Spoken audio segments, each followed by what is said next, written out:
Hello, good afternoon. I want to make a quick video about losing your way. And as we get older, this happens to a lot of us, it happens to most of us. I'll tell you a little personal story about myself. And it's not, you won't consider it a big deal, but for myself, this is a big deal. I I've lived my life at around like 190 pounds. And it's not, weight's not a huge deal to me. It's not a indicator of if I'm reaching my goals or not. But it's very difficult for me, and it has been very difficult for me to put on size if I wanted to.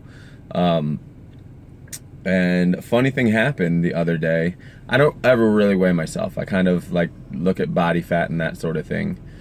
And a funny thing happened to me the other day. I happened to be next to the scale that I have in my house, and I was filling up my dog Tyrone's water, and I decided to get up on the scale. And so as I'm reaching over to press the button and put the water in, so my weight is kind of displaced, it's not fully on the scale. As I reached over, I got on the scale and had the scale weigh me, and I looked at it, excuse me, and I saw that on the scale, it said that I was 198.3 pounds, and I was like, whoa, that's pretty hefty considering all my weight isn't on the scale. And so I filled up my dog's water, gave him the water, and got back on the scale and put all my weight on the scale, and I was 205 pounds. And the only other time I weighed this much weight was when I was trying so hard to get to 210 pounds, just because I kind of like to manipulate things and try different things out and see if they work. So the only other time that I weighed this much weight was when I was like physically and mentally committed to becoming that much weight. This time, as I'm 205, I realized a few different things. I don't work out nearly as much as I was back then. And this isn't a good thing. Like, it's not like I was overworking myself before, and now I'm not I'm not overactive.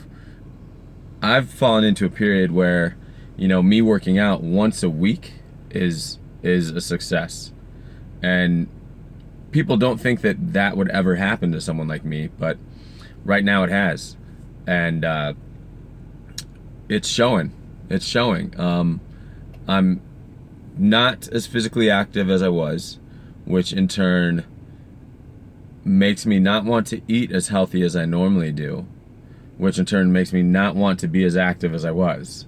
So it's this sick little cycle of eating in excess and eating the wrong foods, to becoming less active, to promoting each other. Eating crappy food promotes being less active. Being less active promotes eating crappy food. So if you keep going back and forth between those two things, you can see where you'll end up, right? I am noticing it right now that I'm going into that cycle. And so it's my job to decide to say, am I going to do something about this, or am I going to let this cycle keep continuing and keep happening? I am not the type that wants to let something decide what I am. So I'm going to change this, right? So if you ever notice that within yourself and certain habits have gotten you to a point that you're unhappy with, you have the ability to change those things so you don't get lost in the mix and you don't end up 35 pounds heavier and not know where that happened, right? Notice it at the beginning. Notice it when you notice that little bit of change. Like, notice, okay, what is going on? What's different, right? And stop that thing that's different that you could change, right? Change. Stop that change. Diagnose and figure out what it is that you're doing different and why it's causing the thing that you don't want to happen. Change that for the better to make sure it doesn't happen. That's all I got. That's all I got. right? So I am now at a point where I'm going to stop what I'm doing